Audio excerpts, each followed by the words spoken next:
कथा का रसपान कर सकता है। इसलिए भगवान की कथा ऐसे सुननी चाहिए कि मानो हमको कुछ आता ही नहीं। भगवान की कथा कभी विद्वान बन के नहीं सुननी चाहिए। भगवान की कथा हमेशा अज्ञानी बन के सुनना चाहिए कि हे प्रभु हमें कुछ नहीं आता है। श्री हनुमान जी महाराज तो सब कुछ जानते हैं, फिर भी जब ये कथा सुनने जाते हैं तो इतने चाव से भगवान की कथा सुनते हैं मानो उनको कुछ ज्ञान ही नहीं है, उनको कुछ आता ही नहीं। जो व्यक्ति जितना अभिमान शून्य होकर भगवान की कथा को सुनेगा, उसके हृदय में भगवान की कथा उतनी ही जल्दी जाकर के बैठ जाएगी। देखिए बरसात बराबर होती है, गड्ढे में पानी भर जाता है पर पहाड़ के ऊपर कोई प्रभाव नहीं पड़ता। कितनी बरसात हो जाए वो सूखा का सूखा ही रहता है। 5 मिनट के लिए गीला होता है फिर सूख जाता है। अब पहाड़ कहे बादलों से कि तुमने हमारे साथ पक्षपात किया है भाई, देखो तुमने उस सरोवर को लबालब भर दिया और हमें गीला भी नहीं कर पाए तुम। तो बादल कहेगा हमने तुम्हारे साथ कोई पक्षपात नहीं किया, तुम्हारी पात्रता ही नहीं थी ग्रहण करने की, तो हम क्या करते। हमने तो उतना ही पानी बरसाया, पर जो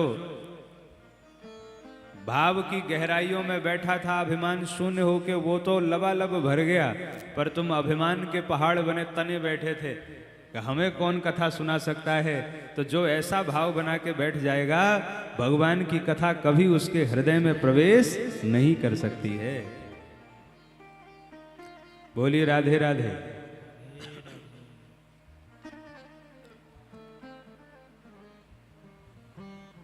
आवत एहि सर अति कठिनाई, राम कृपा बिनु आव न जाई।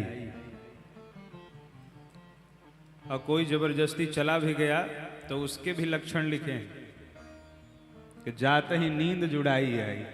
अगर कोई पहुंच भी जाए परिश्रम करके किसी प्रकार, तो वह सर निंदा ही करेगा। उसे जाने के बाद भी भगवान की कथा में रुचि नहीं आएगी।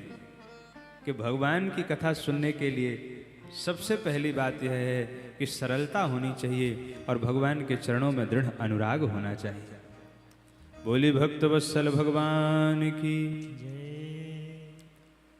तो भगवान वेद व्यास जी कह रहे हैं पिबत भागवतम रसमालयम। ये रसों का आलय है, रसों का घर है, इसलिए इसको पियो। कहा महाराज कितनी बार पिए। भगवान सुखदेव जी कहते हैं मुहुर हो, बार बार पियो, बार बार जितना जितना हो सके भगवान की कथा उतनी सुननी चाहिए। रामचरित जे सुनत अघाही, तो रस विशेष जाना तिन नाही। भगवान की कथा सुनते सुनते अगर कोई तृप्त हो जाए तो इसका अर्थ यह है कि उसने भगवान के कथा को, चरित्र को जाना ही नहीं। क्योंकि हरि अनंत हरि कथा अनंता। भगवान अनंत हैं और भगवान की कथा भी अनंत है।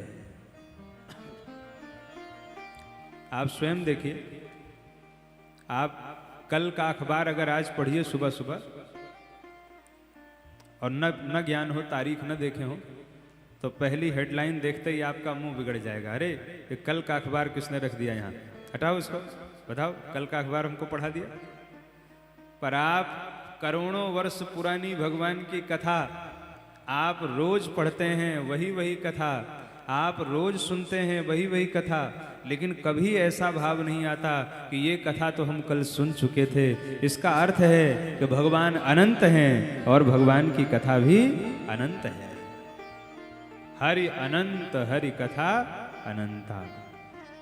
इसी भाव से भगवान की कथा सुननी चाहिए। कितनी बार कहा मुहुर हो, बार बार सुनो।